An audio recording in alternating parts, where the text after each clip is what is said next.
जो लगातार बच्चे की मौत हो रही है कोचिंग वाले में, उसमें है कि पटना में जितना कोचिंग माफिया है, कोचिंग माफिया के लिए एक गाइडलाइन बने।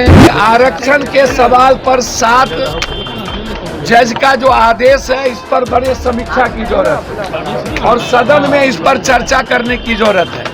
सर्वदलीय बैठक की आवश्यकता है। हमें जो जानकारी है कि भट्टी जी को जो प्रतिनियुक्त था उसको यहाँ से वापस करने के लिए रिलीज करने की जो बात चल रही है, तो इसका मतलब है कि शासन प्रशासन में कुछ भी अच्छा नहीं है। कोचिंग माफिया दिल्ली से लेकर के पटना तक ये सवाल है, तो क्या बिहार के कोचिंग माफिया के लिए अभी तक सरकार ने कोई पॉलिसी बनाया है, कोई गाइडलाइन बनाया है? ये आप इसको देखिए। भट्टी जी को काम करने की फ्रीडम क्यों नहीं दी गई आज तक, ये सबसे बड़ा सवाल है।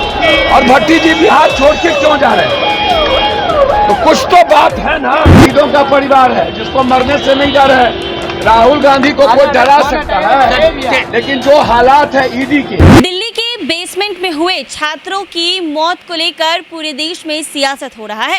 जी हाँ, इस दौरान पक्ष विपक्ष के नेता जो हैं वो भी सवाल उठा रहे हैं। पटना एयरपोर्ट पहुंचे सांसद पूर्णिया सांसद पप्पू यादव से पत्रकारों ने कोचिंग संस्थान को लेकर सवाल किया है। पूछा है कि पटना में भी कई ऐसे कोचिंग संस्थान हैं जिसका सर्टिफिकेट नहीं है और अच्छे तरीके से नहीं चल रहा है। पप्पू यादव ने जवाब दिया। इसके साथ ही जो संजीव हंस और पूर्व विधायक गुलाब यादव को लेकर जो केस चल रहा है, ईडी की छापेमारी चल रही है, इस पर भी पत्रकारों ने पप्पू यादव से सवाल किया है। क्या कुछ कह रहे हैं पूर्णिया सांसद पप्पू यादव, वो जरा सुने आप लोग। तो लगातार बच्चे की मौत हो रही है कोचिंग वाले में, उसमें है कि पटना में जितना कोचिंग माफिया है, कोचिंग माफिया के लिए एक गाइडलाइन बने, एक एडवाइजरी बने, उस पर सरकार का अंकुश हो।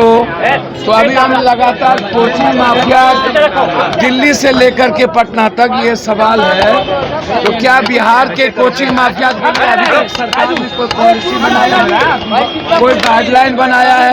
ये आप इसको देखिए। दूसरा चीज, आरक्षण के सवाल पर बिल्कुल एक बात समझिए, सुप्रीम कोर्ट का जो एक आदेश आया है ST SC में क्रिमिनल को लेकर के, इस पर बड़े समीक्षा की जरूरत है। एक तरफ आरक्षण को लगातार कतल करने की, दूसरे तरफ आरक्षण जब बिहार में या तमिलनाडु में पहले भी दिया गया 67%, उसके बाद मेरा एक आग्रह है, सिर्फ यह कहना कि नीतीश कुमार जी यदि डबल इंजन इसको अध्यादेश नहीं ला पाते हैं, कि आरक्षण के सवाल पर 7 जज का जो आदेश है, इस पर बड़े समीक्षा की जरूरत है और सदन में इस पर चर्चा करने की जरूरत है। सर्वदलीय बैठक की आवश्यकता है। अब ST SC में जिसकी आर्थिक, सामाजिक, शैक्षणिक आज भी 1.7 से ऊपर नहीं है और वहाँ भी क्रीमी की बात होगी, तो निश्चित रूप से एक समीक्षा की जरूरत है और उस पर अध्यादेश लाने की जरूरत है। लेकिन जो बिहार की बात है, उसमें मेरा सीधा है कि बिहार में गलती किसने की? सरकार तो दोनों आदमी की थी ना। तो बिहार में आपने यदि इसको कैबिनेट के बाद डिसीजन ले करके सदन में पास करवा करके भेज दिए होते, तो आज ये प्रॉब्लम क्रिएट नहीं होता। तो गवर्नमेंट जिसकी थी उसी ने इस प्रॉब्लम को बढ़ाया है। आज जरूरत है बिहार के 67% आरक्षण पे केंद्र सरकार को, जो हाई कोर्ट और सुप्रीम कोर्ट में जाकर के जो स्टे किया है, उसके खिलाफ अध्यादेश लाने की। मैं यह नहीं कहूंगा कि वापस ले लीजिए, वो कर लीजिए, लेकिन जब दोनों आदमी की सरकार थी तो फिर गलती कहाँ हुई? जब आपने 67% आरक्षण दिया तो फिर सदन में पास करके क्यों नहीं भेजा? और आज सबसे पहले सत्ता पक्ष और विपक्ष दोनों मिलकर के यहाँ सदन से पास करके भेज दे, तो गलती तो पहले ही हो चुकी है। और दिल्ली में भी सुप्रीम कोर्ट का जो क्रिमिनल है वो भी मामला है, तो दोनों मामला को इसी सत्र में बहस करा लेने की जरूरत है। हमें जो जानकारी है कि भट्टी जी को जो प्रतिनियुक्त था उसको यहाँ से वापस करने के लिए रिलीव करने की जो बात चल रही है, तो इसका मतलब है कि शासन प्रशासन में कुछ भी अच्छा नहीं है, कुछ भी सही नहीं चल रहा है। आखिर भट्टी जी क्यों बिहार से जाना चाह रहे हैं या बिहार से भट्टी जी को क्यों हटाया जा रहा है, ये सबसे बड़ा सवाल है। और कौन व्यक्ति, मैं बार बार कहा हूँ कि भट्टी जी को काम करने की फ्रीडम क्यों नहीं दी गई आज तक, ये सबसे बड़ा सवाल है। और भट्टी जी बिहार छोड़ के क्यों जा रहे हैं, तो कुछ तो बात है ना।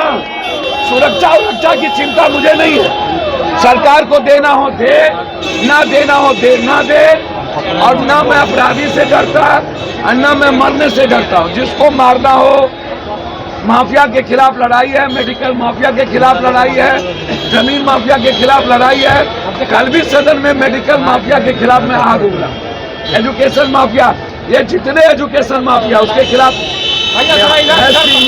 तो एजुकेशन माफिया पर निरंकुश लगना चाहिए, उस पर गाइडलाइन होना चाहिए और सरकार एक नियमावली बनाए किसी भी कीमत पर। सबसे ज्यादा शोषण बिहार के बच्चों का एजुकेशन माफिया चल रहा है। शहीदों का परिवार है जिसको मरने से नहीं डर है। राहुल गांधी को कोई डरा सकता है, लेकिन जो हालात है ईडी के, चूज एंड बाइफर्केशन, और जिस तरीके से आप कर रहे हो, बिहार में बहुत सारे पदाधिकारी पर ईडी का केस है, जो बड़े बड़े पदों पर सेक्रेटरी बैठे हुए हैं, 2-3। बड़े बेटे का नाम आ रहा है सर, आईएएस अधिकारी को बड़े बेटे का नाम आ रहा है। सबका नाम आ रहा है सर, जितना आईएएस है पटना में बैठे हुए सेक्रेटरी सब ईडी के शिकंजे में। तो आपने सुना इन्होंने क्या कुछ कहा है कि ऐसे जो भी कोचिंग संस्थान हैं जो कि पटना में चल रहे हैं और उसके पूरी तरीके से फायर इक्विपमेंट और सर्टिफिकेट नहीं है, तो वैसे कोचिंग संस्थान पर ताला लगना चाहिए। इसके साथ ही कहा है कि ईडी का जो